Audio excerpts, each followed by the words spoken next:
തല മറന്ന് എണ്ണ തേക്കരുത് എന്ന് നമ്മൾ പലരും കേട്ടിട്ടുണ്ട്. എന്നാൽ എനിക്ക് നിങ്ങളോട് പറയാനുള്ളത്, നിങ്ങൾ തല മറന്ന് എണ്ണ തേക്കണം എന്ന് തന്നെയാണ്. ഈ കൊറോണ കാലത്ത് നമ്മൾ കുളിക്കുമ്പോൾ ദേഹമാസകലം സോപ്പിട്ട് കഴുകും. പക്ഷേ നമ്മുടെ തലയിൽ ഒരു തുള്ളി ഷാമ്പു ഇട്ട് ഈ തലയൊന്ന് കഴുകാനായിട്ട് എത്ര പേർ ഓർക്കാറുണ്ട്, ശ്രദ്ധിക്കാറുണ്ട്? ഈ ചർമ്മരോഗങ്ങൾ ഇപ്പോൾ വളരെ കൂടുതലായിട്ട് കാണാറുണ്ട്. അതും അലർജിയുടെ ഭാഗമായിട്ട് ഉണ്ടാകുന്ന ഒരു പ്രശ്നമാണ്. ഈ അലർജി ഉള്ളവർക്ക് വളരെ എഫക്റ്റീവായിട്ടുള്ള ട്രീറ്റ്മെൻറ്റ് നമുക്ക് മോഡേൺ മെഡിസിനിൽ കൊടുക്കാം.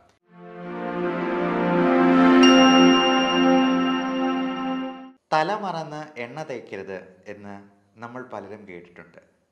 എന്നാൽ എനിക്ക് നിങ്ങളോട് പറയാനുള്ളത്, നിങ്ങൾ തല മറന്ന് എണ്ണ തേക്കണം എന്ന് തന്നെയാണ്. നമസ്കാരം, ഞാൻ doctor Bipin Jose, consultant pulmonologist and specialist in paediatric റെസ്പിറോളജി. തല മറന്ന് എണ്ണ തേക്കണം എന്ന് പറയാൻ പ്രധാനപ്പെട്ട കാരണം, ഞാൻ അലർജിയിൽ സ്പെഷ്യലൈസ് ചെയ്യുന്ന ഒരു ഡോക്ടറാണ് എന്നുള്ളത് കൊണ്ട് തന്നെയാണ്. നമുക്ക് പലർക്കും അറിയാവുന്നതുപോലെ തലയിൽ എണ്ണ തേച്ച് കഴിയുമ്പോൾ തല കൂടുതലായിട്ട് വിയർക്കാനും ENT റിലേറ്റഡ് ആയിട്ടുള്ള പ്രോബ്ലംസ്, പ്രത്യേകിച്ചും നമ്മുടെ ശ്വാസകോശ നാളികളിൽ കഫം ഉണ്ടാകാനും മൂക്കൊലിപ്പ്, തുമ്മൽ, അലർജി പ്രശ്നങ്ങൾ എല്ലാം കൂടുതലാകാനും നമ്മുടെ കുട്ടികളിൽ ഇത് വളരെ കൂടിയ പ്രശ്നങ്ങൾ ഉണ്ടാക്കാനും സാധ്യത ഏറുകയാണ് എന്ന് മനസ്സിലാക്കുക. എൻ്റെ അടുക്കൽ വരുന്ന അലർജി രോഗികളിൽ പലരിലും ഞാൻ കണ്ടിട്ടുള്ള ഒരു കാര്യമാണ്, തല നിറച്ച് എണ്ണ ഇങ്ങനെ മെഴുകിയിട്ടിരിക്കുകയാണ്. അത് കുറച്ച് നെറ്റിയിലേക്കും ചിലപ്പോൾ കഴുത്തയിലും ഒക്കെ നിൽക്കും. ഈ തല മറന്ന് എണ്ണ തേക്കുക എന്ന് പറയുന്നത് കൊണ്ട് ഞാൻ ഉദ്ദേശിച്ചത്, തല ഒഴിച്ച് ബാക്കിയുള്ള ഭാഗങ്ങളിലെല്ലാം നല്ലപോലെ എണ്ണ പുരളണം എന്നുള്ളത് കൊണ്ട് തന്നെയാണ്.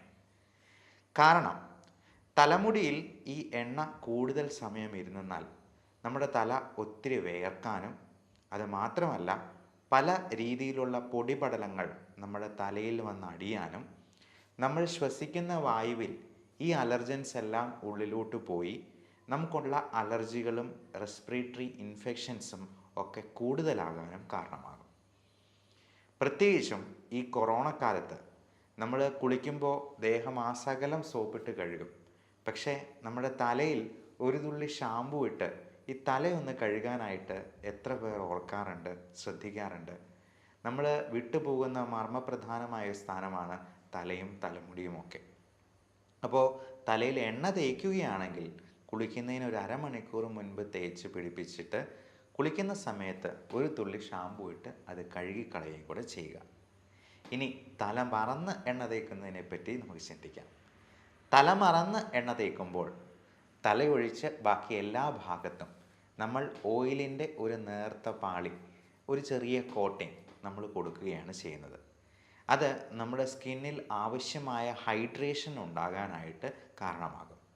നമുക്കറിയാം, ഇപ്പോൾ പലപ്പോഴും സ്കിൻ ഡിസീസസിന് പ്രധാനപ്പെട്ട കാരണം ഈ ഡീഹൈഡ്രേഷൻ തന്നെയാണ്. അതായത് ആവശ്യമായ ജലാംശം നമ്മുടെ ചർമ്മത്തിൽ ഉണ്ടാകാതെ പോകുന്നത് കൊണ്ട് തന്നെ ചൊറിച്ചിലും മറ്റ് ഫംഗൽ ഇൻഫെക്ഷൻസും ഉണ്ടാകാനായിട്ടുള്ള സാധ്യത ഏറെയാണ്.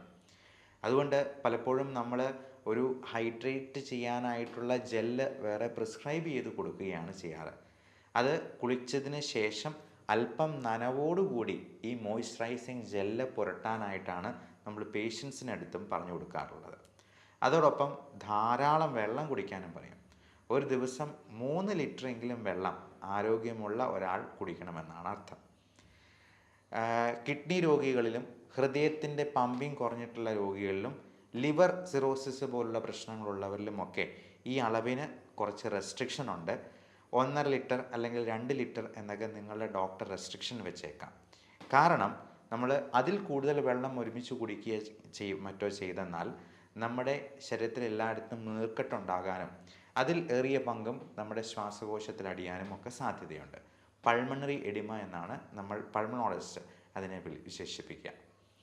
അപ്പോൾ നമ്മൾ തല മറന്ന് എണ്ണ തേക്കുന്നത് വഴി ഈ അധിക വെള്ളം കുടിക്കാതെ തന്നെ നമ്മുടെ ചർമ്മം മോയ്സ്ചറൈസ് ചെയ്യാനായിട്ട് നമുക്ക് സാധിച്ചേക്കും. ഈ ചർമ്മരോഗങ്ങൾ ഇപ്പോൾ വളരെ കൂടുതലായിട്ട് കാണാറുണ്ട്. അതും അലർജിയുടെ ഭാഗമായിട്ട് ഉണ്ടാകുന്ന ഒരു പ്രശ്നമാണ്.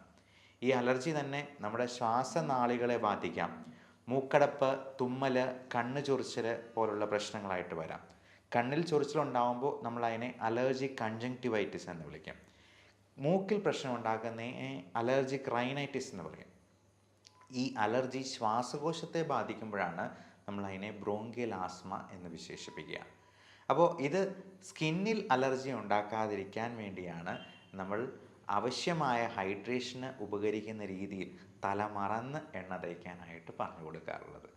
അപ്പോൾ എല്ലാവരും ഈ പ്രധാനപ്പെട്ട വിവരം മറ്റുള്ളവരിലേക്ക് ഷെയർ ചെയ്ത് എത്തിക്കാനായിട്ട് ശ്രമിക്കുക. ഇങ്ങനെയുള്ള അലർജി എന്തെങ്കിലും ഉണ്ടെങ്കിൽ നിങ്ങൾക്ക് ഇതിനെപ്പറ്റിയുള്ള സംശയങ്ങൾ ഇവിടെ കാണുന്ന വാട്സപ്പ് നമ്പറിൽ ബന്ധപ്പെട്ട് സംശയ നിവാരണം നടത്താവുന്നതാണ്. ഓൺലൈൻ കൺസൾട്ടേഷനും അവൈലബിൾ ആണ്. ലോകത്തെല്ലായിടത്തും മോഡേൺ മെഡിസിനിൽ ഒരേ മരുന്നുകൾ തന്നെയാണ് കൊടുക്കുക. അപ്പോൾ അങ്ങനെയുള്ള മരുന്നുകൾ ആവശ്യമുണ്ടെങ്കിൽ നിങ്ങൾക്ക് അത് നിങ്ങളുടെ സമീപത്ത് നിന്ന് തന്നെ അവൈലബിൾ ആക്കാവുന്നതുമാണ്. ഈ അലർജി ഉള്ളവർക്ക് വളരെ എഫക്റ്റീവായിട്ടുള്ള ട്രീറ്റ്മെൻറ്റ് നമുക്ക് മോഡേൺ മെഡിസിനിൽ കൊടുക്കാം. അലർജി ഉള്ളവർക്ക് അത് പൂർണ്ണമായിട്ടും മാറ്റാവുന്ന രീതിയിലുള്ള ഇമ്മ്യൂണോ തെറാപ്പി പോലുള്ള മൊഡാലിറ്റീസും നമുക്കിന്ന് അവൈലബിൾ ആണ്. അലർജിക്ക് കൃത്യമായിട്ടുള്ള ടെസ്റ്റുകൾ വഴി അതിനെ കണ്ടെത്തി അതിന് സ്കിൻ പ്രിക്ക് ടെസ്റ്റാണ് മോഡേൺ മെഡിസിനിൽ നമ്മൾ കൂടുതലും അഡ്വൈസ് ചെയ്യുക. നമുക്ക് പത്രത്തിലൊക്കെ വലിയ പരസ്യം കൊടുത്തിട്ടുള്ള പല ടെസ്റ്റുകളുടെയും ശാസ്ത്രീയമായ അടിത്തറ ഇനിയും പരിശോധിക്കേണ്ടതായിട്ടുണ്ട്.